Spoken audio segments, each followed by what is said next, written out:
Lincoln Riley might already be making excuses for why USC won't be instantly successful in the Big Ten.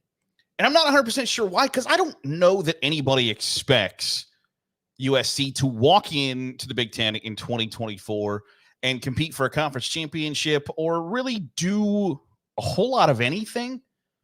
And maybe the pressure comes from there are expectations from Oregon. Oregon believes that they can come in, be a top 5 team in 2024, compete for the Big Ten title, compete for a college football playoff spot. And nobody's really talking about that in regard to USC. So that might be where the pressure comes from. But Lincoln Riley's talking like an excuse maker.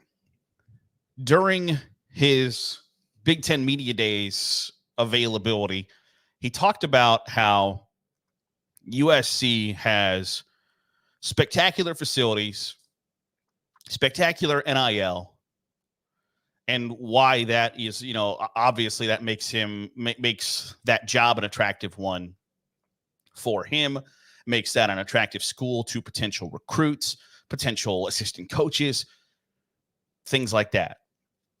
And then at the same exact, not the same exact time, literally, but then a few moments later talked about how USC is playing catch up and needs to get better in facilities and in NIL, things that matter to recruits. So which one is it? Because I don't think it can be both. I'm king of it can be both. In this instance, I don't think it can. It can't be both, that USC has great facilities, has great NIL, has, great institutional support, etc., while simultaneously needing to play catch up in those areas. That doesn't track to me. And I don't think it should track to even like the most diehard USC fans. Wait a second. If our coach says we're great in this area and that area, and then a few breaths later says we need to improve in, and maybe it's like that college football coach speak where I said we were great. I didn't say we were elite. I didn't say we were state of the art. I didn't say we were leaders in the. Great is synonymous with being the best at those things, in my opinion. And I would imagine in your opinion too, that's what great means. Like if Arkansas State said, we got great facilities and great NIL, you can probably lean into the fact like, well, maybe that might not be true. But when USC, one of the biggest, best blue bloody programs in college football history, says, that the head coach of that program says, we are great in these areas, that holds a little bit more weight than if the coach at Coastal Carolina says that, or if the coach at Central Michigan, or James Madison, or Wyoming, insert any other group of 5 program here. And so it certainly sounds as if Lincoln Riley wants his cake and eat it too. He wants to be viewed as, we are great at all of this stuff. USC is the greatest, perfect place to come if you're a recruit, assistant coach, whatever the case may be. And then if things don't go well, if you're not perfect, if you don't step into the Big Ten, and I think, make no mistake about it, USC is going to have an adjustment period to the Big Ten. I don't think it's going to, I'm not going to go as far as like Paul Feinbaum saying that Lincoln Riley's future at USC is cloudy, hazy, at best dubious. He has no chance of succeeding there inside the Big Ten. I don't think that's the case. I think they need to change their recruiting just a little bit to beef up the offensive and defensive lines a little bit. I think they'll do that. I don't get the impression that 2024 is going to be so bad for USC that it might be the end of the road for Lincoln Riley. I think they've invested a lot of money in Lincoln Riley for this to work, a lot of resources, a lot of emotional capital to get Lincoln Riley there. And I think, I don't get the impression that he'll be real quick to throw in the towel there, admit that he made a mistake by leaving Oklahoma, whatever the case may be. Now, he's obviously not very popular in Norman or in Sooner Nation for how and frankly why he left, and I understand that. but it's undeniable that he's a good offensive football coach. Defense has been their bugaboo. They made changes at that defensive coordinator position. We'll see how that works out. But the idea that anybody, like, is Arizona State, Colorado, Utah going to walk in to the Big 12 and dominate? I don't think so. Like, Utah can compete for a conference championship, I think, just like Oregon can compete for a conference championship in the Big 10. Are Stanford and Cal and SMU going to march into the ACC and be instantly dominant in their conference? No.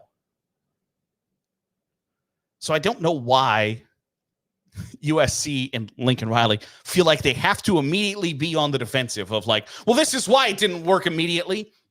I don't think the expectation from the college football world, from the Big 10 world, and from the USC world are that the Trojans are going to walk right in and be the top dog. I think that's part of the evolution of the conference realignment in college football right now, is that are Texas and Oklahoma going to walk in and be instantly dominant in their conferences in the SEC like they were in the Big 12? No, I don't think that 70% of the conference championships in the SEC are going to be won by Texas and Oklahoma. They are seeking out people and teams that are more compatible on the level that they play at than what they had seen before. And I think the same is true for Oregon, Washington, USC, and to a lesser extent, UCLA. They're seeking out competition that's more compatible with them. And more compatibility means, frankly, more parity. And more parity means you're going to have to get used to not being the dominant program that you once were. And that's just going to have to be okay. But when you start preemptively making excuses, making defensive statements about how and why and where your program needs to improve, and it's the things that are outside your purview, right? Like Lincoln Riley can't do a whole lot about the facilities issue at USC if he feels like they need to get better in that area. That's not really up to him. It's not his responsibility. Now, he can do some stuff. He can meet with boosters and all of those things and suggest to the athletic department, hey, here's what we need, and here's what we got to have to be competitive in this space. And he can't go out and get the NIL money by himself. It's just kind of interesting that the things that you think you need to improve on, they don't have anything to do with you and your job performance, right? It's somebody else's issue. It's somebody else that's responsible for getting you those things for you to be put in a position to succeed. I don't know that that's a coincidence. I don't know that the idea of here's where we got to get better, but right now, calling the plays, designing the offense, getting us ready for Saturday, that's where my job rests. And I'm doing a pretty good job of that. When we're not successful is things that I don't do, I don't have. I just find that whole situation, that whole mindset, somewhat intriguing. And cynically, you could say, sure sounds like you're trying to point the blame somewhere else. Preemptively, I might add. Now, USC has a somewhat difficult road to hoe in 2024. And being a member of an expanded Big Ten and an expanded Big Ten that you're going to be viewed as, for better or worse, one of the upper echelon dogs. Like, I don't think you can say USC is going to be a top dog year after year after year in the Big Ten right now. I think eventually they can get there. I think if you set your expectations for USC as like, we can routinely be a 9 to 10 win team, compete for the Big Ten title, and be a college football playoff contender, I don't think those are unreasonable expectations. I think you would argue, like, yeah, that makes sense. That those are fair expectations for USC. If your expectations are 12-0, undefeated every year, win the Big Ten, be a top 4 seed and get a bye in a college football playoff every year, then no, I don't think Lincoln Riley can meet those expectations. But I don't know that there are many programs in America where you can say that second group of perfection, yearly conference title, college football playoff contender, year after year after year after year, and not just playoff contender, but top 4 seat contender year after year after year. The programs that can have those expectations, you can count on one hand.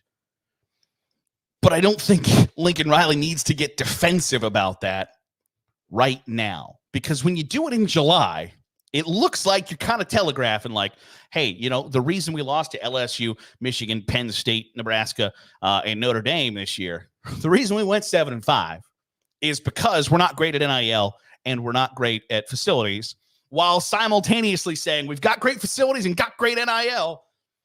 It looks to me like you're trying to defend something that hasn't happened yet. That doesn't give me a whole lot of reason to believe that you think you're going to be real good your first year in the Big Ten. That'll do it for today's episode of the Daily Huddle. Appreciate you making us a part of your day, however it is, wherever it is you're doing so. If you're watching on YouTube, hit the subscribe button. Make sure you're getting all the great college football content we're pumping out. If you're listening on the podcast feed, drop a 5-star review. It goes a long way in helping out the channel. I'll see you tomorrow for another episode of the Daily Huddle.